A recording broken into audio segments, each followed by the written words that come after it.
On November 24, 1971, a quiet, well-dressed man calling himself Dan Cooper bought a one-way ticket on Northwest Orient Flight 305 from Portland to Seattle. He blended in easily, black clip-on tie with a pearl clip, business suit, raincoat, and later wraparound sunglasses. Shortly after takeoff, he handed flight attendant Florence Schaffner a note. She assumed it was a flirtation. Instead, the note read, "Miss, I have a bomb here, and I would like you to sit by me." Inside his briefcase, she saw red cylinders and wires. Later, a local journalist would mishear the hijacker's name and report it as D.B. Cooper, a moniker that lives on more than 50 years later. But what did the hijacker want? And what was his plan of escape? Cooper demanded $200,000, 4 parachutes, and no funny stuff. The plane circled Seattle for 2 hours while authorities collected the ransom. At 5:39 p.m., the Boeing 727 landed at Seattle-Tacoma Airport. Cooper released all 36 passengers and 2 flight attendants in exchange for the parachutes and money, but kept the other 4 crew members.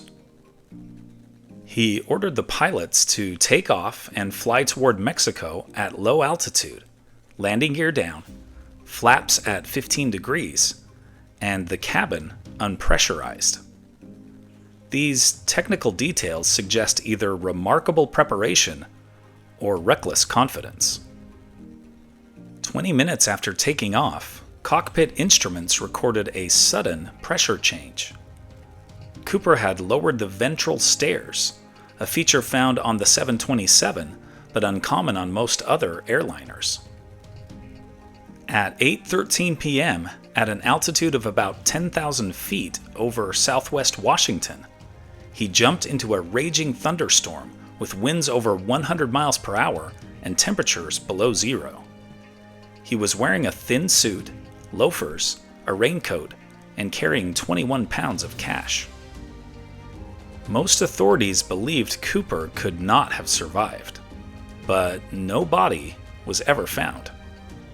In 1980, an 8-year-old boy found $5,800 of the ransom money along the Columbia River.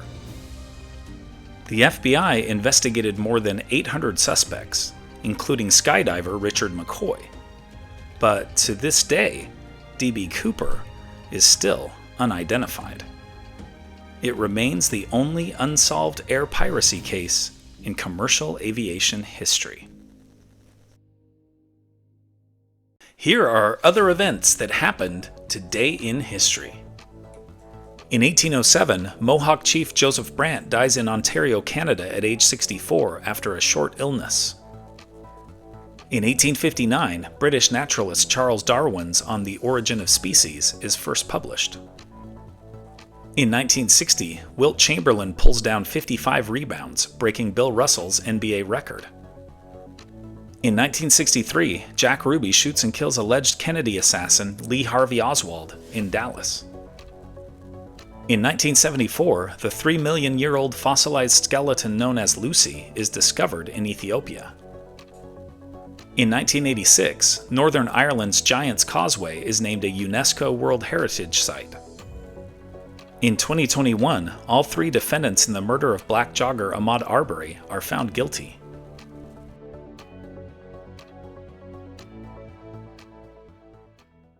And now it's time for our Today in History quiz.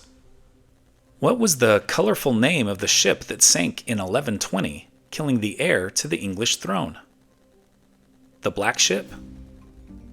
The Red Ship? The White Ship? Or the Gray Ship? Liked learning about D.B. Cooper? Then you'll love this one about another wild aviation story when a flight attendant survived a fall without a parachute. Tap the screen to keep the story going on Today in History.